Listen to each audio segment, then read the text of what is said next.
Hey guys, welcome back to my channel. मैं हूं अंजलि और आज हम बात करेंगे कार्डियक एमआरआई के बारे में। ठीक है, तो देखिए कार्डियक एमआरआई को आपने आपकी ज़रूरत क्यों पड़ी। आप देखिए इसमें क्या क्या आप देख सकते हैं।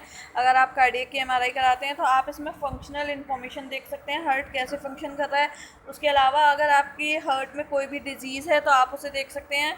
इसमें सबसे इम्पॉर्टेंट रोल होता है ईसीजी गेटिंग का। ठीक है, जो आप यहाँ पे देखते हैं जैसे स्क्रीन पे, तो ईसीजी गेटिंग चाहिए होती है। क्यों? क्योंकि ये मोशन फ्री इमेजेस जो होती हैं हार्ट की, उसे एक्वायर करने में हेल्प करता है। ठीक है, और साथ में ही ये डिसाइड करता है वो कार्डियक साइकिल के वो फेज़ जिनमें आपको इमेज एक्वायर करनी है। आप हर एक फेज़ में इमेज एक्वायर नहीं करेंगे। ठीक है, जो कुछ पर्टिकुलर फेज़ होते हैं जिसमें आपकी इमेज चाहिए होती है, तो वो आपका ये डिसाइड करेगा। ठीक है, फिर इसके बाद जो आर वेव होती है उसमें वो ट्रिगर करती है आपके एक्विजिशन को, जैसे या फिर जैसे कुछ ट्रिगर डिलेज हैं जिनमें हमें डाटा एक्वायर करना है डायस्टोलिक फेज में, तो ये उसे ट्रिगर करेगी। ठीक है, तो यहाँ पे आप देख सकते हैं इसकी इमेज। देखो बेसिकली जब हम इस कंसोल में देखते हैं स्क्रीन, तो स्क्रीन पे ऐसा कुछ दिखता है आपको। ठीक है, इसके अलावा भी बहुत सारी इमेज एक्वायर होती हैं, तो उसके बारे में भी हम आगे देखेंगे। पेरिफेरल पल्स क्या होता है? पेरिफेरल पल्स को भी हम कार्डियक गेटिंग की तरह यूज़ कर सकते हैं, लेकिन ये उतना इफ़ेक्टिव नहीं होता। ईसीजी गेटिंग आपका ज़्यादा इफेक्टिव होता है। ठीक है, तो हम इसीलिए उसको यूज़ करते हैं। इमेजिंग सीक्वेंस की बात कर लेते हैं, तो सबसे पहले हम डार्क ब्लड टेक्निक अगर देखेंगे तो उसमें हम यूज़ करते हैं आपका कौन सा, स्पिन इको सीक्वेंसेस। कौन से आपके स्पिन इको सीक्वेंसेस। ठीक है, ये फ्लोइंग ब्लड को आपका वाइट की तरह शो करता है। इसमें आप जो इंक्लूड करते हैं सीक्वेंसेस, वो आपके ब्रेथ होल्ड के टर्बो सीक्वेंसेस हैं, एफएसई है, एसएसएफएसई है, फिर डबल इन्वर्जन रिकवरी है, एफएसई है। ठीक है, ये सारे आपके सीक्वेंसेस हैं। ठीक है, कि आपने मतलब जो स्पिन ईको के कौन कौन से सीक्वेंस हैं उनके नाम दे रखे हैं जो आप कार्डियक के लिए यूज़ करते हैं। ठीक है, फिर ब्राइट ब्लड अगर टेक्निक आप यूज़ कर रहे हैं तो जीआरई के सीक्वेंसेस आप यूज़ करते हैं। अब ये उनके नाम है जो जीआरई में यूज़ होते हैं। देखो जो ग्रेडियंट सीक्वेंसेस आपके सीएमआरआई के लिए यूज़ हुए हैं वो आपके स्पर्ल्ड जीआरई में देखो, जैसे कि टर्बो फ्लैश है, आपका एसपीजीआर है, T1FAE है। ठीक है, बैलेंस एसएसएफपी है, ट्रू एफआईएसपी है, बैलेंस टीएफई है। ये सारे सीक्वेंसेस आपके यूज़ होते हैं। ठीक है, फिर उसके बाद लेकिन जो बैलेंस्ड एसएसएफपी है, सॉरी ये ट्रिपल बार लिख दिया है, लेकिन ये जो बैलेंस्ड एसएफपी है ना आपका, ये क्या होता है कि आपका बहुत सारा होता है, कार्डियक इमेजिंग की बहुत सारे एस्पेक्ट्स में यूज़ होता है। ठीक है, फिर उसके बाद एक आपका जो मोशन का मतलब लूप होता है। ठीक है, वो आपका बहुत सारे जो फेजेस होते हैं आपकी कार्डियक साइकिल के टाइम पे, जो आप जब जीआरई सीक्वेंसेस को यूज़ करते हैं, जैसे कि आपका बैलेंस एसएसएफपी है। ठीक है, तो उसको आप क्यों यूज़ करते हैं? क्योंकि आपको ये इसे एक्वायर करेगी रैपिड साइन इमेजिंग को। ठीक है, फिर उसके बाद देखो अगर आप यहाँ पे स्क्रीन पे देखोगे तो आपको दिखेगा कि आपने कौन कौन से सीक्वेंसेस एक्वायर किए हैं। ठीक है, ठीक है, तो आपको ये स्क्रीन पे दिख रहा है, आप इस पे देख सकते हैं लिस्ट आपके कौन कौन से सीक्वेंसेस, और कुछ सीक्वेंसेस आपके ऑप्शनल भी होते हैं। ठीक है, आपका रेडियोलॉजिस्ट भी डिसाइड कर लेता है कि आपको उसको एडिशनल में क्या देखना है पैथोलॉजी की कंडीशंस में। तो देखो अब हम साइन इमेजिंग की बात कर लेते हैं। साइन इमेजिंग आपका क्या है, हेल्पफुल होता है फ्रैक्शनल असेसमेंट के लिए। जो वेंट्रिकल का जो वेंट्रिकल्स होते हैं उनके फ्रैक्शनल असेसमेंट में हेल्प करता है, और इजेक्शन फ्रैक्शन जो होता है उसको कैलकुलेट करने में हेल्प करता है। ठीक है, स्ट्रोक वॉल्यूम को कैलकुलेट करता है। ठीक है, और कार्डियक वॉल का एवोल्यूशन करता है। ठीक है, फोर्स जो फेस कॉन्ट्रास्ट साइन सीक्वेंसेस होते हैं वो किस लिए यूज़ होते हैं? आपका मेज़र करते हैं वेलोसिटी और फ्लो का डायरेक्शन वेजल्स में कैसा है। ठीक है, और कार्डियक वॉल्व में कैसा है। ठीक है, उसकी कंडीशन क्या है। और एक जनरल रूल के हिसाब से क्या होता है, वैसे नॉर्मली में क्या होता है, इमेज जो बिगिन होती है डार्क सीक्वेंसेस की, तो वो क्या होता है मतलब अगर आप इमेज एक्वायर करते हैं तो आपका जो इमेजिंग सीक्वेंस स्टार्टिंग होते हैं वो आपके डार्क ब्लड के सीक्वेंसेस होते हैं। ठीक है, फिर उसके बाद आपके बाकी इसका सारे के सीक्वेंसेस होते हैं जनरल रूल के हिसाब से, लेकिन आपकी पैथोलॉजी कंडीशन के हिसाब से ये चीज़ वेरी करेगी। ठीक है, अच्छा इसके बाद देखो आपका ये सिंपल कट करके दिखा रखा है कि किस तरीके से ये आपका सेक्शन में कट हुआ है, और आपके शॉर्ट एक्सिस, इसमें आप जो कार्डियक होता है ना, कार्डियक के केस में आप short axis, horizontal long axis, vertical long axis इसमें आप देखते हैं, ठीक है। और इसमें आपका चैम्बर्स के व्यू होते हैं, ठीक है। देखो जैसे शॉर्ट एक्सिस व्यू है, ये आपका 4 चैम्बर व्यू है, लॉन्ग एक्सिस व्यू है, तो एक एक करके हम सारे पढ़ेंगे। देखो ऑर्थोगोनल प्लेन्स क्या होते हैं, इमेजिंग प्लेन्स के बारे में देख लेते हैं। ऑर्थोगोनल प्लेन्स आपके एक्सियल, सैजिटल और कोरोनल जो आप स्टार्टिंग में लेते हैं, ठीक है। लेकिन आप ये याद रखिए, जो आप जनरल चेस्ट के लिए इमेजिंग के लिए यूज़ करते हैं ना सीक्वेंसेस, वो आपकी कार्डियक के लिए यूज़ नहीं होती हैं, क्योंकि जो कार्डियक की एक्सिस होती हैं वो हमारी बॉडी एक्सिस से पैरेलल नहीं होती हैं। जो आपकी कार्डियक की एक्सिस होती हैं वो बॉडी एक्सिस से पैरेलल नहीं होती हैं। इसीलिए आप जो थोरेसिक का करते हैं ना, जनरल चेस्ट इमेजिंग करते हैं, वो आप इसमें अप्लाई नहीं कर सकते। कार्डियक इमेजिंग सेपरेट इमेजिंग है, अलग इमेजिंग है, ठीक है, अलग रूल्स के साथ, ठीक है। अब इसमें क्या है कि इमेजिंग स्टार्ट तो होती है यूजुअल एक्सियल, सैजिटल और कोरोनल सीक्वेंसेस से, लेकिन उसके बाद आपकी जो प्रोसेस होती है वो बिल्कुल अलग होती है एक्वायर करने की। देखो यहाँ पे हर्ट, सिर्फ इमेज में देखो, अगर आप देखोगे तो हर्ट पे फोकस करके रखा है सिर्फ, देखो पूरे चेस्ट पे फोकस नहीं है, ठीक है। फिर उसके बाद हिसाब से आपके पूरे प्रॉपर फैक्टर्स सेट हैं यहाँ पे। फिर उसके बाद देखो सबसे पहला जो आपका था वर्टिकल लॉन्ग एक्सिस प्लेन, कौन सा था, वर्टिकल लॉन्ग एक्सिस प्लेन।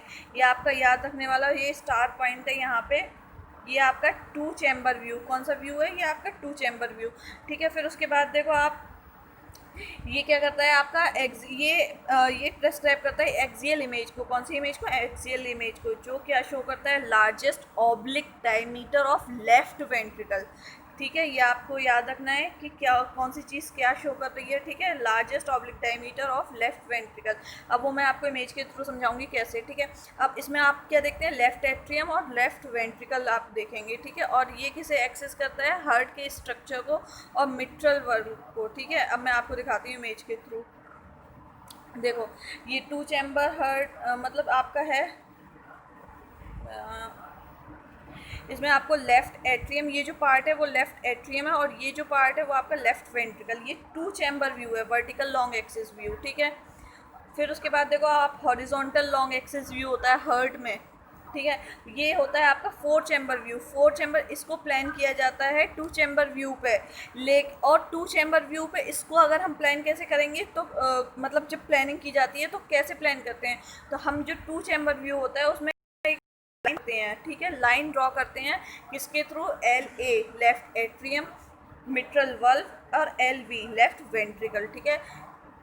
फिर उसके बाद जो सारे 4 चैम्बर होते हैं, मिट्रल वल्व होती है, ट्राइकस्पिड वल्व होती है, वो उनको हम एक साथ इस व्यू में देख सकते हैं।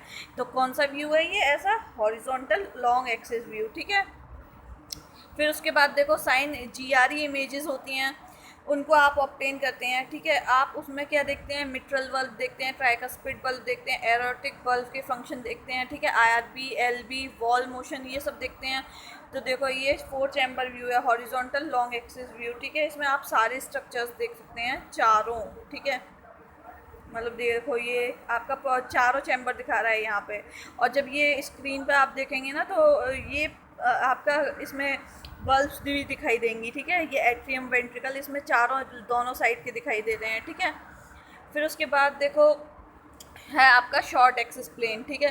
तो इसमें क्या होता है, मल्टीपल क्रॉस सेक्शन लिए जाते हैं, ठीक है, जो कि परपेंडिकुलर होते हैं आपके किसके, LV मतलब लेफ्ट वेंट्रिकल की लॉन्ग एक्सिस के, ठीक है।